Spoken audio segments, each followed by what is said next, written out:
highlight of tonight. We have an incredible speaker for you. Bushra Ahmed, she has been an activist and a campaigner for over 20 years. 20 years. All those years ago, started with something called West Croydon Voice, but it has grown from there so much. And you'll be hearing about that today. Bushra was able to achieve millions and millions of pounds in compensation for the families that suffered after the riots when George Floyd was murdered. Mark Duggan, thank you. And the kind of millions of pounds of damage that was done. Bushra used her voice to make sure that those families had support, including her own.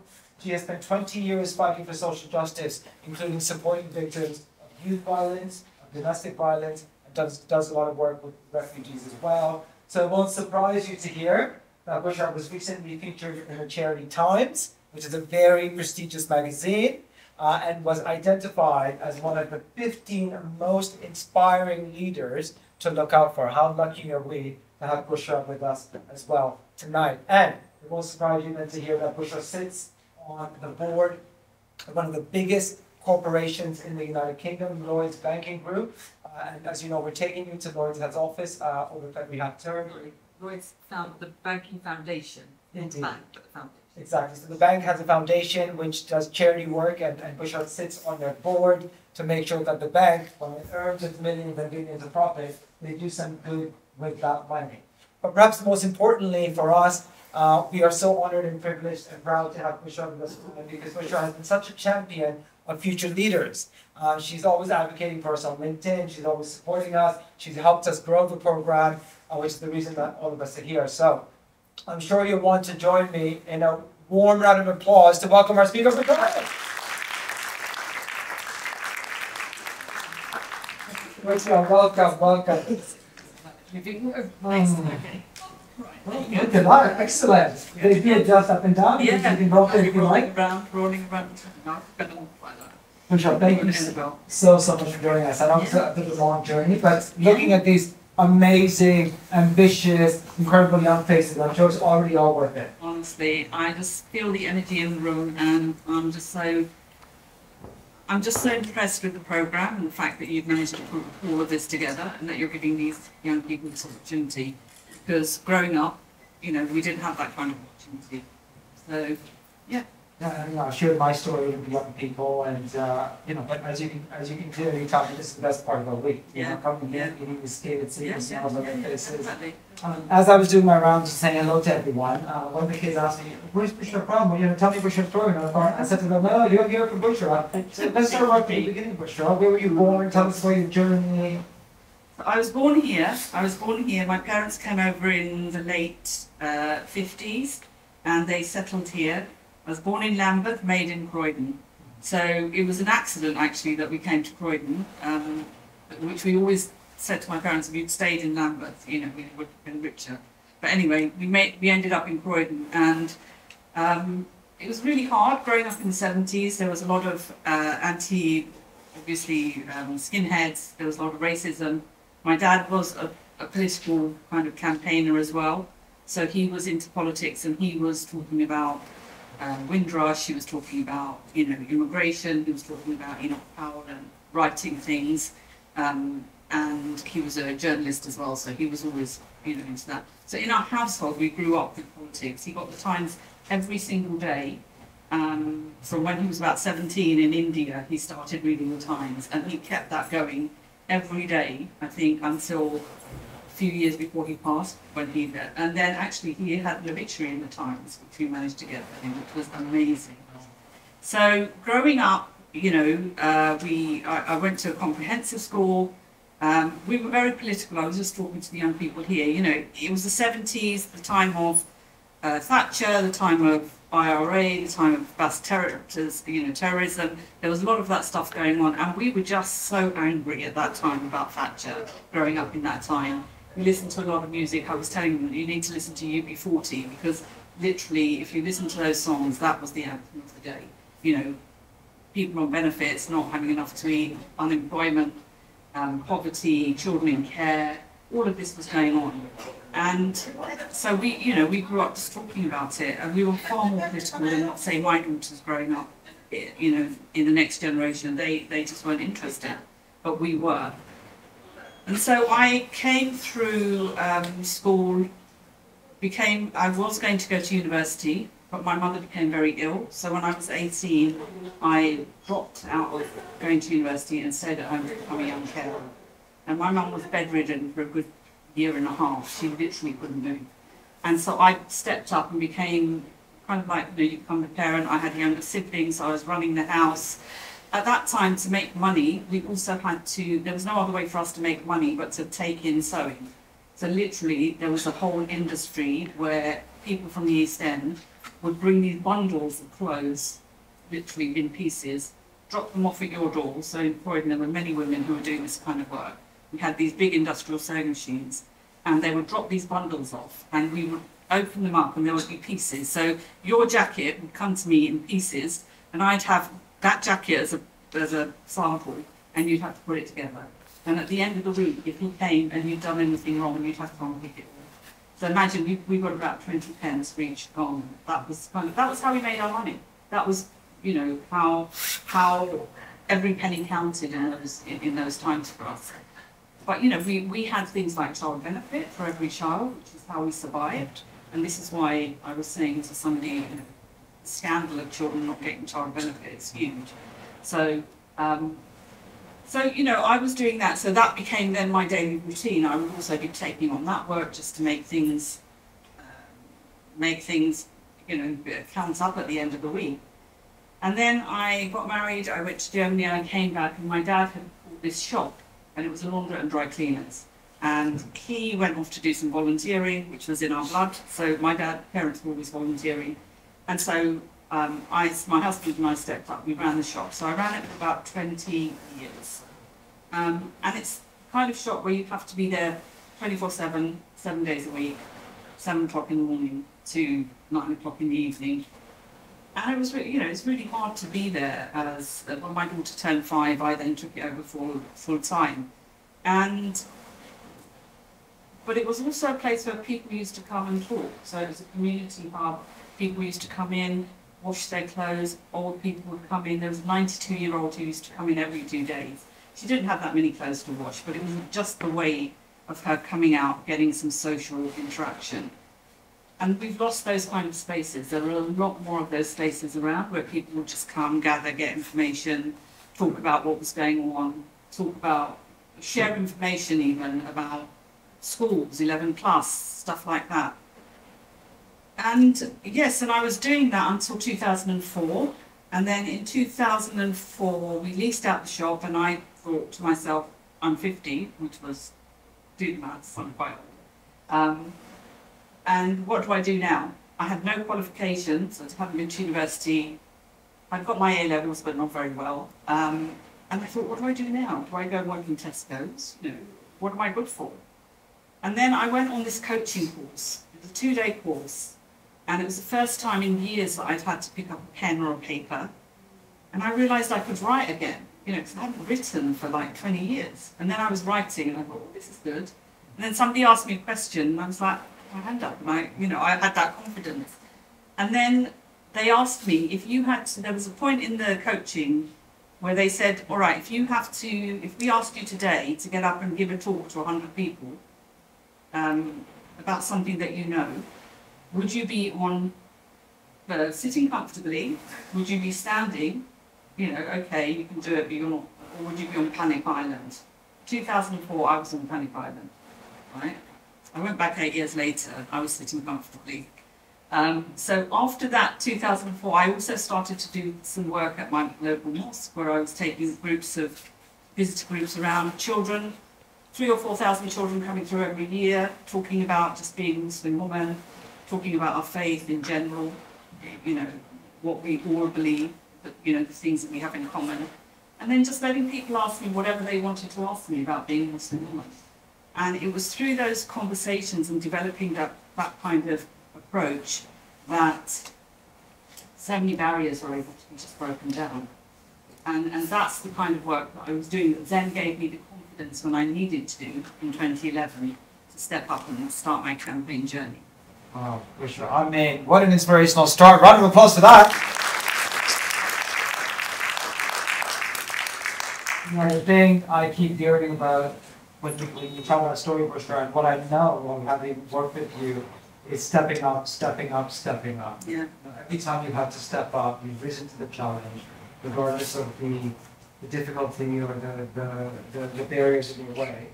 So I want to come back to where you find the resilience to do that. But before we do that, I just want to go back to you as a teenager. You know, what was it? Well, obviously, I'm a little bit younger. What was it like growing up brown in this country in the 70s? What was that like? Well, I'm going to be honest. We just got on with it. The people going by in the car shouting or swearing at you, you just got used to it. You know, people spat at you or whatever they did. You know, in the way that my dad had dealings with people, and they would just be racist. But because on our TV screens there was racism in programs that were designed, like I think it was Mind Your Language was a program that was on at that time. The racism was everywhere, so it was on TV, it was just normalised. And so we didn't really think that much of it in that way. Our racism, our fights were more about immigration and, people coming in, rather than the everyday racism that we were seeing. And so I was inured to it, but with one of my sisters, she wouldn't have any of it. So if a car went by and somebody shouted, she would literally just turn around and go off and have a go. And I was always scared. I remember there was an instance, I feel bad about this to this day, because we were able to speak well, because my father, we spoke English at home. And I remember being in a classroom and a new girl came in, and one of the English girls, who was a friend of mine, one of the white girls, she just literally went over to her and punched her. And all of us were quiet. None of us did anything. And the reason we didn't was because we were too scared to. We didn't want to be that person. And I think to myself, and then she came over to me, and I remember her saying, "Oh, you're okay, you're one of us." And that was because I was able to speak. And you couldn't do anything in those days. You wouldn't have the courage. You wouldn't even think of speaking up, because nobody would side with you. Nobody would, And I think, when I think back now, maybe there was more that we could have done, but it just wasn't something that we thought we could risk doing. It's hard. It's very hard. It's very hard at that point. Even now, we forget how hard it is for young people. My brother said we are constantly dealing with issues at school, and something's happened, 5 people were there, and say to with 4 of them, why didn't you do something? Why didn't you step in? You knew it was wrong. Yeah. It's so hard for young people to find that confidence, and we can remember what that was like. In fact, we're doing 2 sessions with this group around how to be an active bystander, and also how to interview with lads' behaviour. So the boys are acting in a way that is making girls feel uncomfortable, instilling a responsibility in boys to step up. It's not for girls to defend themselves, it's for other boys to step in. Yeah. So those workshops are coming up. Really but just to come back to that, we didn't have any support from outside. So remember, we didn't have social media. We didn't have any kind of support from outside that we could. But now, young people now have this amazing access to everything that gives them help, gives them support in a way where you can find that support and you can find that confidence to do the things that you need to do. But in those days, we had one landline, and if we were never on it, because if my dad somebody wanted to call him, that was it. We came home and we had no contact with the outside world. I suppose in a way it was a different time, maybe better, who knows? But we didn't have that access. We didn't know what was going on outside. We couldn't access support or anything. I think that's probably one of the things that young people can draw on now to give them that confidence. I guess the other side of that coin is, they have social media, but there's so much hate on social media. You look at someone like Andrew Tate. He's using social media to poison the minds of young people. Yeah. So they may have access to support, but they also have access to a whole bunch of crap. Yeah, exactly. Which can sometimes turn them, down the wrong path. Yes. So in a sense, as safeguarding lead than people who work with young people, our job essentially become harder. Yeah. And we have to be so proactive. We're good because the bad is so active out there. Yeah. I want to come back to your work at the mosque. Right. Because I know one of the things that you're really passionate about is community cohesion. And as you know, that's one of the principles of our program as well, bringing together people who look different, who are different, who believe in different things, It actually will actually create a sense of community, a sense of cohesion between them. I think it's so important to do it when they're young. If you're not exposed to people who are different from when you're young, when you're older, you're not so much. So tell me a little bit about how you work at the mosque is to create that sense of community cohesion. And one time when we had a call the day to prep for this session, you talked about how this something we're really against the mosques and something like, oh, these Muslims aren't that different from us. Yeah. So tell me about how your mosque work creates community cohesion. So when we first started doing these tours, I wasn't leading them, and we would take them around and we would show people PowerPoints, and then they would talk about spaces in the mosque, and then it was very kind of theological. And I thought, I'm not a theological person, I just lived it, so I wanted it to be more conversation. So at one stage, we take them around for about an hour and a half, and at one stage we sit them down under this big dome that we have, and we just kind of say to them, ask me any question. And in 18 years, I used to wear black, so the question they would ask the most, and it's kind of, it was like a fear that they have of women who wear black. Why do you wear black? And then when they would ask that question, I'd say, but it's just slimming. I'm not size 10, right? It's slimming. And they would all laugh, and suddenly I said, don't you have a little black dress? I'd say to the teachers. And then suddenly they were connecting it to something that they were doing. And that seemed to work, and it seemed to break the ice. And then they talk about arranged marriages. And I'd say, but an arranged marriage is just simply what you do when you go to eHarmony. You put something in a computer, and here I am. I know my daughters, and they're trusting me to arrange something. If it's anything more than that, then it's a false marriage. That's against the law. So it's things like that you can then kind of break down. And, I talk about women's rights that I've had, for 1,400 years. And yet women here didn't have for a long time, until very recently. And all of those things, then they equate back to, okay, so it's not that different. And anything that they ask me, I try and relate it back to something that they will understand as well. And so when you have a group of 5 or 6 year olds who are coming into the mosque, their parents come with them, and their parents are very stiff. They don't want to be there. They're just coming to make sure that we don't do anything to them. So as they're going around, and as we're talking about things that we have in common, and the fact that we respect all religions, and we don't approve of people killing each other, because that says so in the Quran, that you can't take life. And once you start explaining those things to them, they relax. And then at the end of the tour, they're so relaxed, they're visibly relaxed, and they want to know more. And then when you have a group of 5-year-olds who say, oh, miss, I don't want to leave, that's amazing. That is where it starts. And actually, we have a creche which is triple glazed. And what we started to do was to allow the children to go in there and just shout, close the door on them. And they just screamed to test out the triple glazing. And because of that, children who came, say, in primary school, come back in junior school and want to do that again. They're like, what about the soundproof room? And I always thought they'd be too old by then, but no, they remember that. So it's just those things that break down those barriers. And like I said, I had a group of 70 or 80-year-old women from the town guild, from Wimbledon Town Guild. Now, these are women who don't know anything about Muslims, and they came around and they were asking exactly the same questions, and they were talking about women's rights, they were talking about the hijab. And, when they talked to me about the hijab, I said, this is just a piece of cloth, I said, what is different to me wearing this piece of cloth than the Queen who wears a piece of cloth? You call it a scarf, we call it a hijab, but it's still a piece of cloth, however you want to wear it.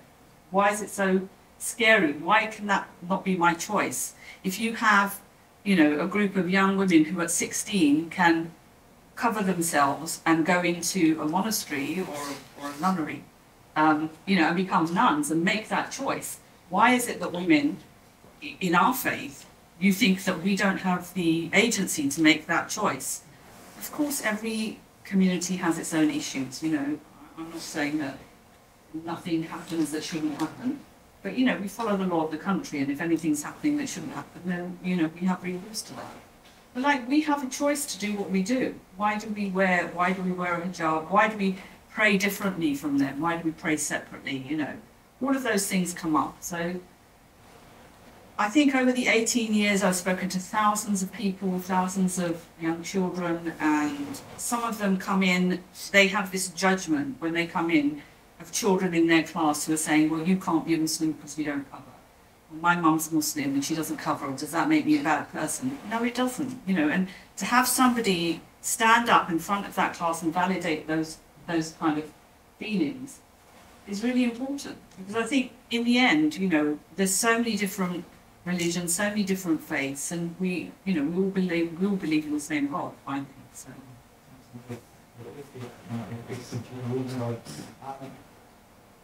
What advice would you have for young girls who wear the hijab and can face discrimination because of microaggression? And on the other side of that same coin, girls who choose not to wear the hijab and are pressured into either by family or their friends into wearing the hijab. So what advice would you have for those girls on both sides of that situation? So firstly, when I started campaigning, I came out from my very protected faith community where I was doing this work into the campaigning world where I had to then, you know, I think if I kind of just go back to that, when the riots happened, my shop was burned down. And I was living across the road watching them burn down my shop. And the 9 shops and the 40 flats that they burnt down, the police let them do it. So then we were entitled to compensation because we had to rebuild and we didn't have any money. The insurance just didn't cover it. So then I had to start campaigning. So I had to go out into this world of council, police, strategy meetings, all the rest, which is where I met my lovely friend Tony. And I remember going to, I didn't want to be there because, you know, I looked like this and nobody wanted to talk to me and they didn't want to help me. So I felt really uncomfortable in those meetings. And every time I would start to talk or think I have to say something, my heart would be beating really fast. And I remember going to this massive meeting just after the riots, so 200 people in that room. And I thought, I have to say something. I have to step up for those people because they were all Tamil, Asian, you know, people that nobody was talking about. And I was sitting there and Tony was there and I didn't know her then, she'd just given me her card. And I was thinking, I can't do this, I'm not going to speak. And then she stood up and she said something about there's this woman who's been supporting the people and she took my name and she said, and she's going to speak. I thought, oh my God, now I have to. So then I thought, well, maybe I can. If she's saying to me that I can, then I can. So that's where I started. But of course, wearing a hijab and going into those rooms, I was often the only person in those rooms who looked like this. And I faced, and I still face to this day, a lot of harassment because of that. Because I wasn't speaking just for Muslim people, I was speaking for the community that I was brought up in, West Croydon, where I lived, and, you know, and I was speaking for everyone. But people, you know, with Brexit on the rise and all of those conversations, and the National Front, people being in those meetings as well, they didn't want me to speak for everyone. They wanted me to speak for my community. And so I faced a lot of opposition, but with the hijab, I felt, you know, there were times when I thought, what can I do to make myself more, you know, fit in? And I remember I was invited to Buckingham Palace garden party. I don't know, it's about 2014, but, you know, it came through my MP, I think, and he invited myself and a friend to go to the garden party. And I thought to myself, it was June, it was really hot. I spent the day before thinking, what am I going to wear? You know, because I was wearing all black at that time. So what am I going to wear? You know, how do I fit in with this very posh garden party atmosphere? And then I thought to myself, look, this is who I am. I can't make myself any different. There's no point. I'm just going to go as I am. So I went as I was. And I was, you know, when you're all in black in the middle of June in this summer party when everybody's wearing their dresses and everything else. But I was like, this is me. And, you know, I was doing a lot of media as well, going on TV, speaking. And I thought, I have to be this. From afar, somebody from my community, actually. And it came back to me and through his wife, and she was there and she said, look, he was really impressed with the fact that you were just there as you. You know, you didn't try and be anything else for that particular occasion. And I just felt that I had to stick to who I was. I had to stick to my values as a Muslim woman. So, you know, they want you to, a lot of people, you know, wanted you to shake hands and do all of those things that I had grown up not wanting to do, ever, you know, because we grew up quite strict. And so it was really difficult to kind of stop people from, assuming that although I look like this, they would assume that, you're just going to fit in with everything they want you to do. So it was really hard. But I did stick to my beliefs and my faith a lot more now. I'm more confident now to say, I'm not going to shake your hand. Because look, we went through COVID. Everybody stopped shaking hands. We wore masks. Why is it an issue for you if somebody wants to cover their face? We can still communicate. In fact, that women's and then just breaking down those barriers. But the women's group that came around, I remember when they were looking at the women praying, they said that's really good for your, that's really good for physical fitness. So it's part of, you pray 5 times a day. That's really good. I said, well, you have mental health and well-being, don't you? And you're being told to be mindful, and that's literally what prayers is. So I mean, going through all of that and just being able to be an example of a Muslim woman who is able to be in those rooms, around the boardroom, keep my values, my integrity, and my honesty, which is quite hard sometimes for some of those things. And if it's not working, I have left. So rather than compromise my integrity, I would rather leave somewhere. And my faith, I mean, I have a very strong faith. That's what's carried me through. And also the resilience of my parents and what they went through. And that resilience kind of got me through where I was like, what's coming next? If I leave this opportunity, do I stay and compromise my values? And there's people being bullied here. Do I stay and cover that up? Or do I leave and say, no, I'm not going to condone that? And I've left when I had absolutely nothing to go to, and then moved on, and then doors were open. We met, so I met Prince Charles when he came down to, now King Charles, when he came down to Croydon after the riots. It was about a year after. And when royals come in, most of the people they go up to and they say, how are you? And they say, I'm fine. And there was a young girl there who'd been burnt out. She's got a 3-year-old. She'd lost everything. And a year on, she had no compensation. So I said to her, you're not going to say you're fine. When Duchess comes over, you're going to say that you need help. So she did, and it was a little bit of a shock, to be honest. But then she did, and then I said, we still need help because nobody's, taking notice of us. And then she said, oh, you must go and meet my husband. And I then went and met Prince Charles as well as he was at the time. And actually, they were really, really supportive. And I have to say that they actually did move stuff on for us. Wow. But yes, I mean, it was surprising to me because I didn't think they cared. But actually, they showed a lot of empathy. Not all the royals did. So when I went to the garden party, I met another royal who wasn't as empathetic. He just, when he was, he asked us why we were there, and we said we were here because of the riots and that we needed our compensation. And he said, well, just enjoy what we have here.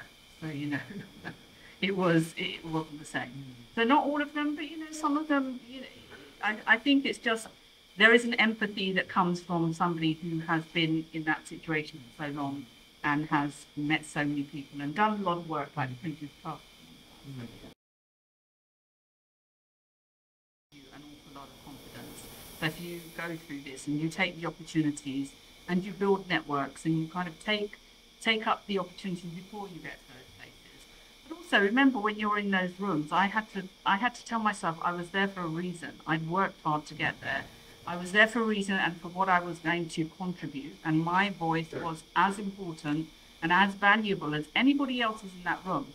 When I went, I've been on boards, and sometimes people have said to me, other young people on those boards have said to me, I don't feel like I can say anything because I'm just me, or I'm just from this background. And I've said, when you're around a board, every single person on that board, doesn't matter if they're a lord or if they're a corporate CEO, you are equal on that board and you have an equal voice because you're there because of the skills and the knowledge that you bring. So any room that you manage to get in, you're there because you have something special to offer that nobody else has. For me, I always thought I don't have a degree, I don't have any qualifications, I've never worked. Well, I did work, but it was a family business. Who thinks about that? I look back now and I see the skills. I have leadership skills from stepping up to be a young carer. I have finance skills because I raised money through my faith community. I raised £240,000. And I was doing that through regional fundraising. And I'd never thought of that as a skill, but actually, finance, management, all of those things. And if we look through our lives and what we do and the things that the skills that we have, but we don't recognize them, build on those. So, well, you know, this is what I've done, and this is pretty important. And sometimes, I mean, to be honest, I've been in rooms where there have been people who are very well educated, been to the best colleges, and they have absolutely no common sense.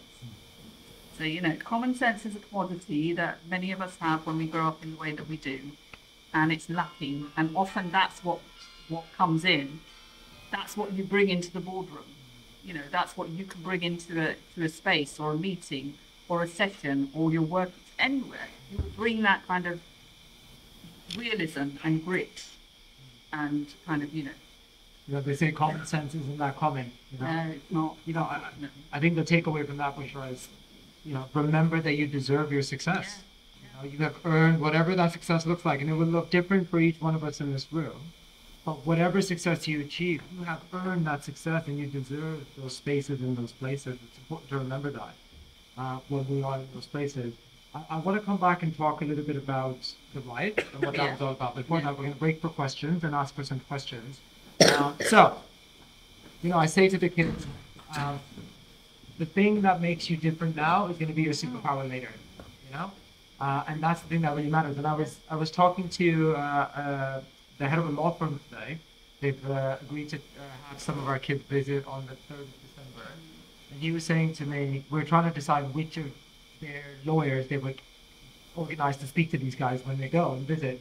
And he was like, you know, the kids have had a really privileged background and just kind of, you know, easily went into the best school and blah, blah, blah.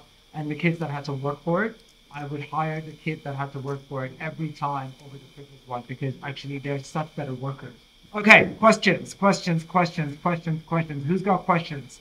Yes, sir, in the back. Let's start with the name, school, and question. Nice and loud, please, sir.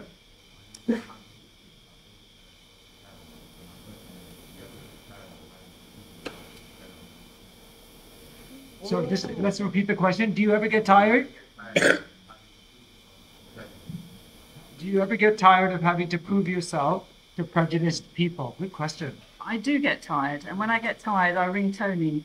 She and other people in my support group, and they say, look, you know, you're where you are. You've got there for a certain reason. You're there for a certain reason, and that gives me the courage to go on.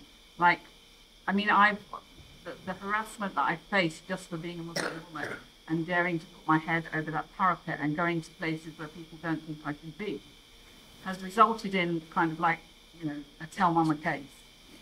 So it's got to that point where people have been that upset by my influence, the fact that somebody who looks like me is maybe at the town hall working with the mayor on their fundraising team, or, you know, in places, and it's surprising to me still. I think, why does that bother you so much?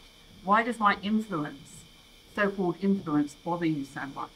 But again, if we look at the narrative around what's happening and the fact that race is very much back on the agenda, and that we are talking about Enoch Powell 50 years on, and we are talking about him when all of those, like, we never talked about Enoch Powell, we never talked about hate crime, we never talked about, you know, hate crime against Jewish people or hate crime against, or Islamophobia. It wasn't talked about in the way that it has been since French. But it's all been there, but it's just those people are now emboldened enough to come out and say it. So I have faced it, I do get tired, but as I say, in my mind, there's a reason why I'm at this place where I am. I'm there to open doors for other people where people didn't open doors for me. So all of you, you know, if you want to, you will benefit from the road that I'm making and the road that other people who are on my journey with me are going to be making, and opening the doors for you. To open the door for others that come after you. Yeah. This is Pay it forward. This is our duty. This is our privilege. Yeah. This is why at the end of our program you have to launch a social action project in your local community to help those in your school, in your mosque, cricket club, synagogue, church, wherever you hang out, to help those that are coming after you. okay? Because this is the only way we're going to change things is if everyone pays it forward. You know, the thing about power is nobody wants to give it up. And why would they? Yeah, if you had a really good thing, why would you want to give it up? You know, I was on a leadership course at Oxford University last year where we lived at Oxford and had all these incredible sessions like this, actually. And this is where the concept of these fireside chats came from. And Lord Woolley, who founded all of that, he's a racial equality activist, said, you know, power must be taken. It is never given. You know, so talking about, do you ever get sick of it? You may get sick of it, but use that to drive you forward. Because change is never easy, but you deserve that position, you deserve that place. Take it. Don't wait for it to be offered to you, because it won't be offered. So the question from Nahid is, has there been what was the moment that you felt the proudest? Right now, obviously. Right now, obviously. I think the moments that what felt the best part for me was the area that I was born and brought up in, which was Broad Green, where the riots happened. That area was it was called the London Road, and there was no other name for it. It was just London Road, the dump that the riots happened in. And for 10 years, for 5 or 6 years after the riots. And then we had this massive school come in, a secondary school, the Harris, and yet people were still talking about it, the dump. And I'd started a campaign after the riots to change the name back to Broad Green Village, because it had been actually part of a village, and there had been a big house and a green there. But the village theory was not about an English village. It was about the riots happening in an area. And then we felt that, there's an African saying that says the youth will burn down the village to feel its warmth. So how do we bring that community sense back? How do we get people back together, working together in that area? And so a really kind councillor, and Tony was part of that campaign as well, we managed to get the road signs changed to Historic Broad Green Village.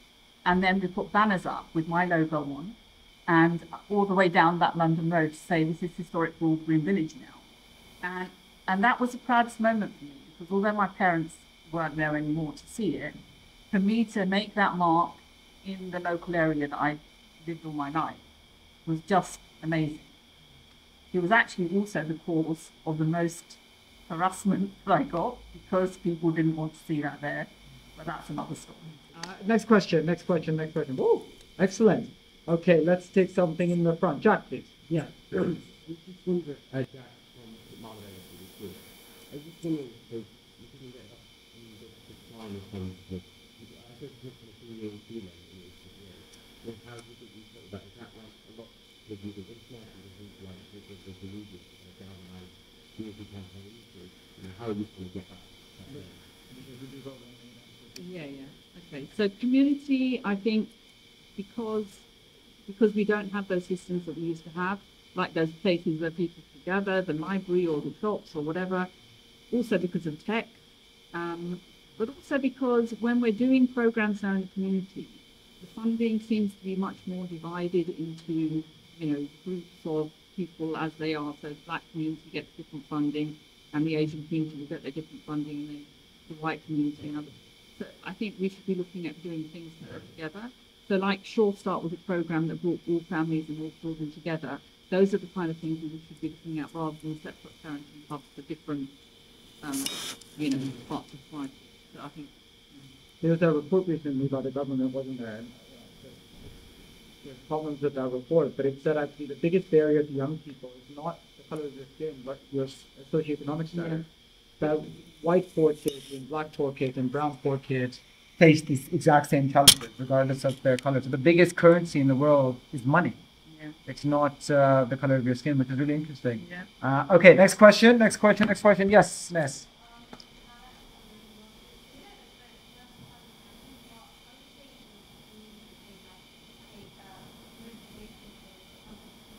It's massively Being able to carry on. I mean, I was standing at the window watching my shop burn down in front of me.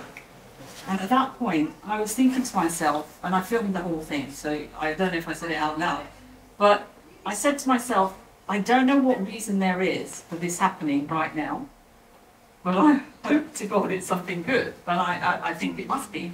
But then within a month of that, 4 weeks later after the riots, my father passed away. And then 3 weeks later, my mother passed away. So at that point, I was still having to go out and go into those meetings and talk about compensation and talk about and go onto the media and go do newspaper interviews and all of the time. And I thought, how did I get through that? I got through it because of my faith. It was the only, and my family, obviously. I have a really supportive family, husband and daughters and wider family. But my faith was what kept me going because I thought there has to be a purpose for me being able to go into those rooms. And I look back now and the purpose was because at that time I told you I didn't know what I was meant to do. I was 50 and I had nothing. I thought that was the end of my life. And look, here I am now.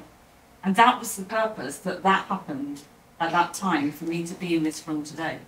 So my faith has played that huge role. And reason being because I saw my parents have that strong faith. And something to lean on. Now, I'm not saying everybody has a faith, but you have something that you hold on to. Whether it's a faith or whether it's a belief in your, in something. I was brought up on Pollyanna, be glad for everything and, very optimistic, be glad about something. And that's how I always think, Okay, next question. Oh, wow, goodness, love it. Okay, yes. How do you deal with Okay, the question is, how do you deal with the people who are openly prejudiced to you? Good part of that. If it's personal, I try and avoid them. But if it's generally towards Muslims or Muslim women, there's always a chance to have that conversation. So when people are openly prejudiced, sometimes it's because of ignorance. And they just don't know. Or they've been fed a diet of Daily Mail, and so that's what they think. So I always give them that opportunity to have that, turn that into a conversation about why they feel like that. And very quickly you realise that some people just, they're open to understanding and they're open to learning. And when they do learn that, so as I said, we had a group of women who came through the mosque. And by the end of it, once I'd explained to them that that isn't who we are, that's not what Islam says, and what the faith says, they went out really happy, talking to each other on the way out, saying, Mabel, this is a really lovely religion and it's so similar to ours and we have so much in common. So it's about having that conversation with people who confront you as to why you do something. And I think, obviously, if it's coming from a place of ignorance, it's different. If it's coming from a place of just absolute racism, then I probably not engage. Challenge and educate. Challenge and educate. Don't let it go by if it's safe to challenge. Because every time we don't challenge it, we send the message that that's okay. Yeah. So if you feel empowered enough, you challenge it, but you educate. You don't just say you're a racist, get lost, because actually that's going to turn that person into a bigger racist. And next time, instead of just saying something, they might do something. And somebody else somewhere will be the victim. And that's why we're going to do some work with you on how to be an active bystander. So if someone says something to you, or you see something in school or in the community that should be happening, how do you intervene safely, but in a supportive way, so we can get that person over to the right side and not make them feel isolated. Okay, next question. Yes. My name is Dana, I come from Solomon Academy.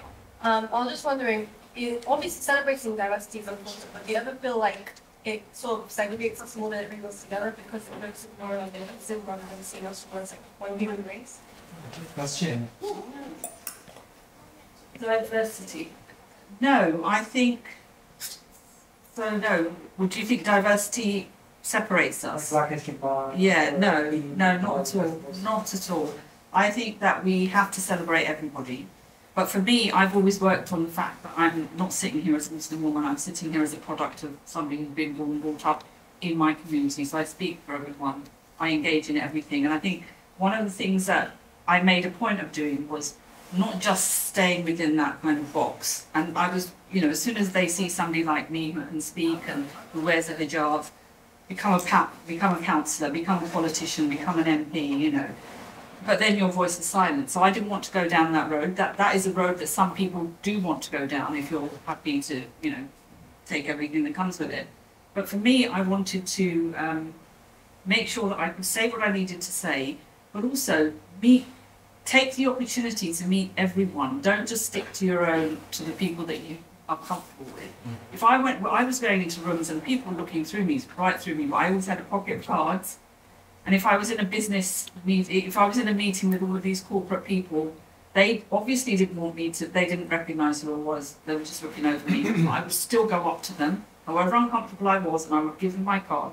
And I would say, this is what I'm doing here, because I needed to, I had to raise awareness.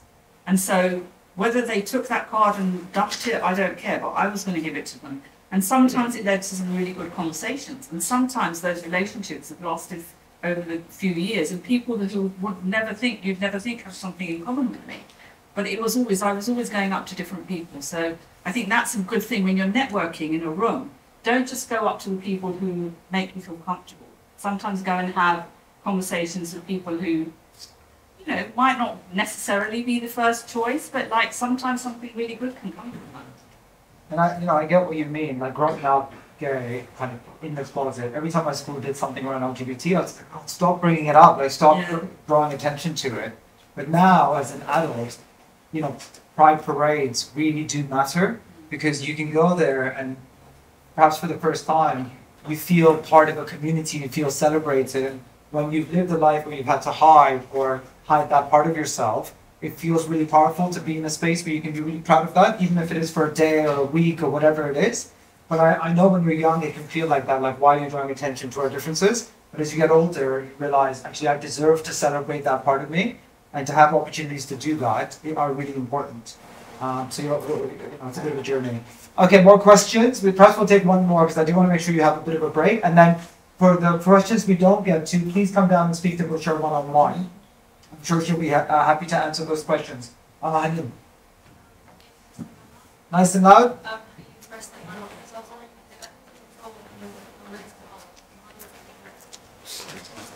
Actually, I was hustling, like, you know, hustle, right?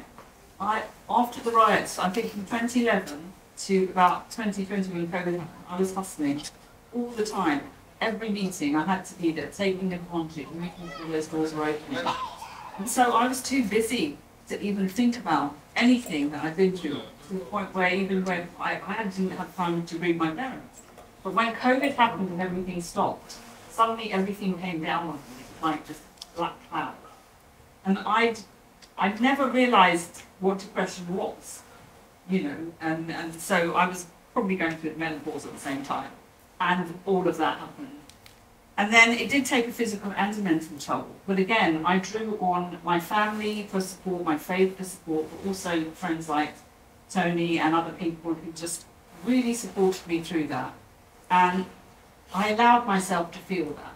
I allowed myself the time. We didn't have anything else to do, so COVID was, you know, a good time for that to happen. But I just took the time, and then I reshaped my priorities. And I decided that there was a saying that I remember that somebody had said, if you can't change the people, change the people. So if you can't change the people that you're in the room with, change the room and find other people. And for me, that was a really great thing to do, to let go some of the toxic things that you think you have to keep fighting because they weren't getting me anywhere. And when I let go of some of those things, I think more opportunities opened up for me that I could focus on. And that's literally why I'm, you know, at the national charities that I'm at now, because I was able to focus on them and leave some of the other things behind.